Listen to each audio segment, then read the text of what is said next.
Para finalizar, Carlos Silva nos hablará de la tríada sonorense, estos tres hombres que destacaron en la revolución, entre los que estuvo Adolfo de la Huerta. Recientemente se publicó el libro Álvaro Obregón, ranchero, caudillo, empresario y político. En este tuve la oportunidad de coordinar a un grupo notable de historiadores para dar cuenta de algunas de las diversas facetas de la vida de este hombre. De manera muy atinada y oportuna, esta edición sale en 2020, justo cuando se conmemoran varias fechas importantes. 140 años de su nacimiento, 92 del aniversario de su asesinato y el más significativo de todos, por lo que ello implica, el centenario de su arribo a la presidencia. Significativo porque con su llegada a la primera magistratura del país, acompañado de otros líderes, el país inicia su camino hacia el modelo de un Estado moderno nacional. Es verdad que en estricto sentido esta voluntad por reconstruir y modernizar el Estado no nace a partir de 1920. La realidad es que algunos de los proyectos más significativos que se ponen en marcha ya habían sido planteados durante la lucha armada, específicamente durante los años de la Revolución Constitucionalista, y en casi todos, directa e indirectamente, tienen que ver con la figura de Obregón.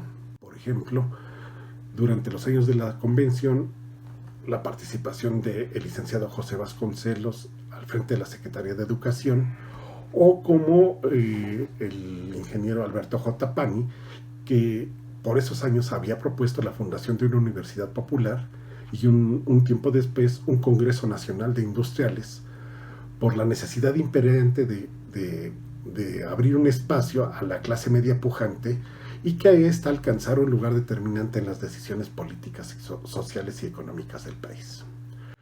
A esto habría que sumar que hacia el primer tercio de 1916, Obregón, junto con personajes como Salvador Alvarado, proponen la creación de una confederación revolucionaria conformada por estudiantes, abogados, artistas, trabajadores, campesinos y hasta mujeres de todas las clases sociales.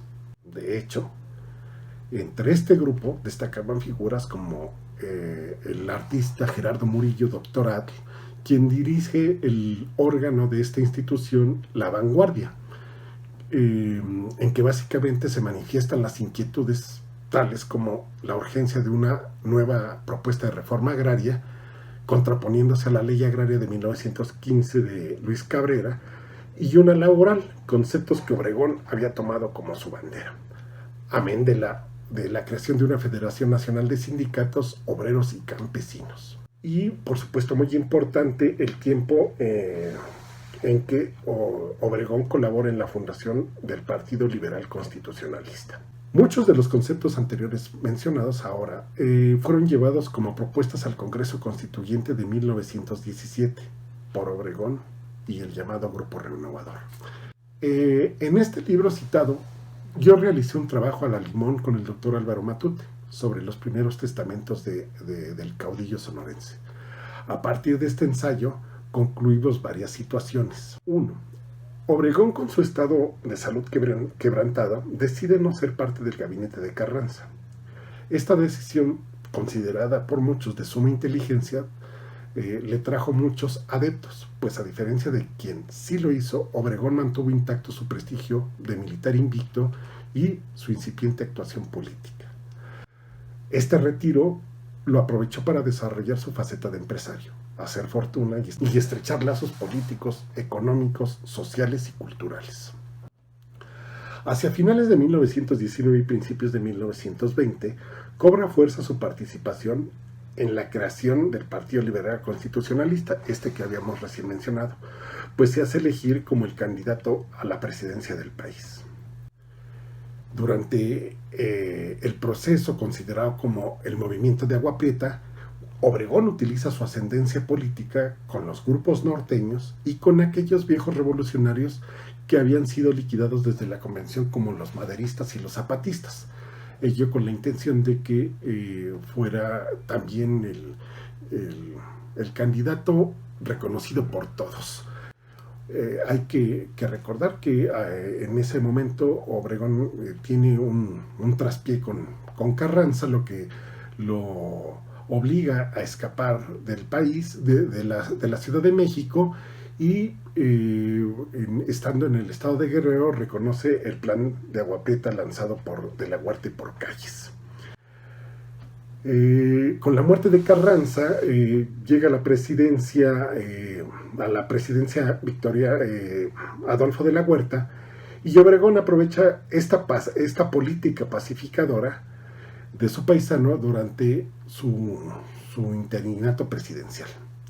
Al asumir Obregón la presidencia el 1 de diciembre de 1920, vuelca los ímpetus políticos de su programa básicamente en las secretarías de Educación, Hacienda, Industria y el gobierno del Distrito Federal, por encontrarse ahí los poderes.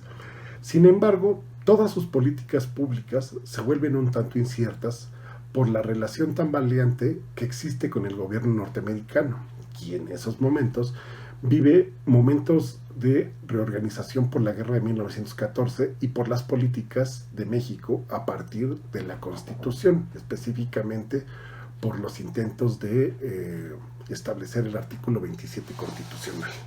Obregón entonces centra todo su proyecto educativo, todo su proyecto político en el educativo.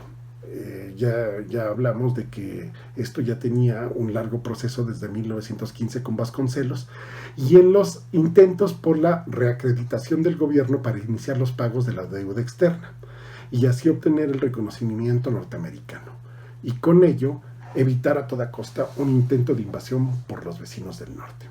El país vuelve a vivir en ese tiempo periodos de incertidumbre. Se habían firmado los tratados de Bucareli en 1922 y en 1923 desacuerdos principalmente políticos con Adolfo de la Huerta lo llevan a levantarse en armas con, mucho se ha mencionado, se ha hablado que posiblemente con algunos coqueteos para que se sumara a este movimiento Francisco Villa y considerando que este pudiera ser uno de los motivos de que fuera asesinado. Finalmente viene el tiempo de las instituciones con el gobierno de Calles, en 1924. Calles había sido un exitoso reformador durante sus periodos en la gubernatura sonorense y desde luego se destacó como un gran operador político, tanto de Obregón como del propio Adolfo de la Huerta, por lo que al alcanzar la presidencia quiso reformar desde el origen las instituciones y el perfil de los trabajadores, vinculándolos más a una imagen del farmer norteamericano. Sin embargo, el asesinato de Obregón trastocó el desarrollo político del país. Esto en el 17 de julio de 1928, cuando Obregón ya había sido electo por segunda ocasión después de los cambios constitucionales para ser presidente de la República. Con su muerte se crea el Partido del Estado, el PNR, que después, pasado el tiempo, se convierte en el PRM y después en el PRI. Y en ese momento se habla de sustituir a los caudillos por las instituciones.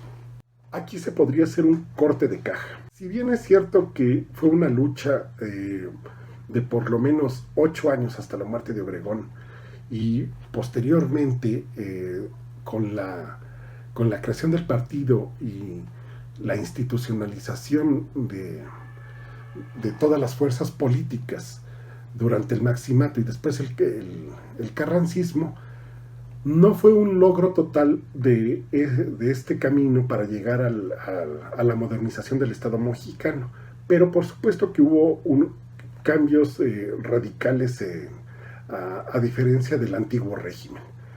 Por lo pronto, en el discurso ya cabía los grupos obreros y campesinos y se crearon instituciones y poco a poco se fueron instaurando las más importantes de acuerdo a la Constitución de 1917. Lo importante de todo esto es advertir que a 100 años del inicio de este proceso, la pervivencia de algunas de las instituciones que en su momento contribuyeron al inicio de esta modernización y al modelo del Estado mexicano, encabezadas por un hombre como es Álvaro Obregón, se tiene que considerar como uno de los máximos logros de la Revolución Mexicana durante los años posrevolucionarios. Muchas gracias.